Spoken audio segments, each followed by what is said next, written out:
very crowded and sweaty.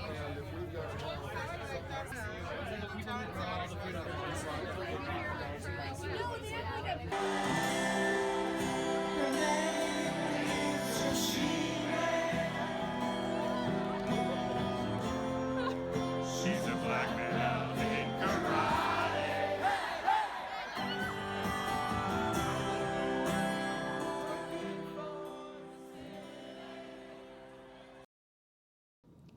If you didn't know by now, I am a flight attendant. I had a thought the other day while I was talking to my niece who is colorblind. I have a lot of alone time on the airplane to think, and I thought, what if I was colorblind? What would my world be like? Would it be as full and beautiful and bright as it is being able to see color? I went to see the Flaming Lips in concert, and they sent all these huge colorful balloons full of confetti into the crowd. It was one of my favorite concerts I've ever attended because every few seconds you would be bouncing these giant colorful balloons while dancing overhead in the anticipation that one would pop and send tons of colorful confetti all around me.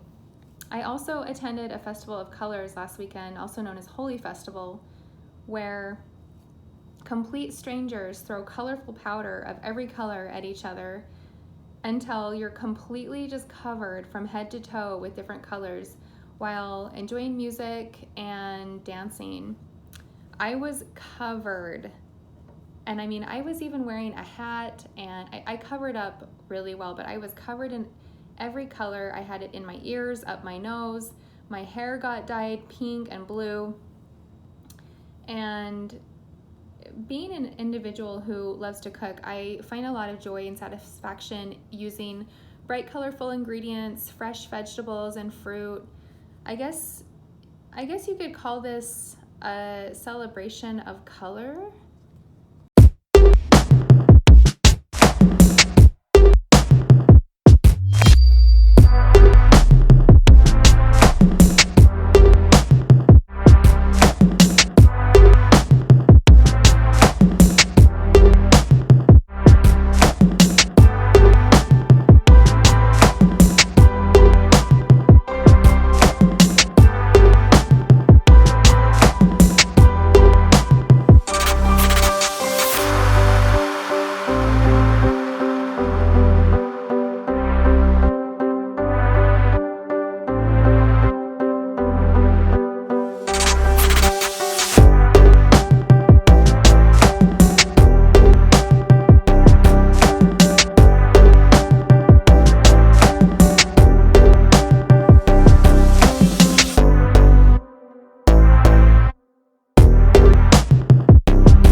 Yogaitam nameshena chachisa pravisaitam Sinyaitam jagat sarvam govita vidahiname Asli Shava,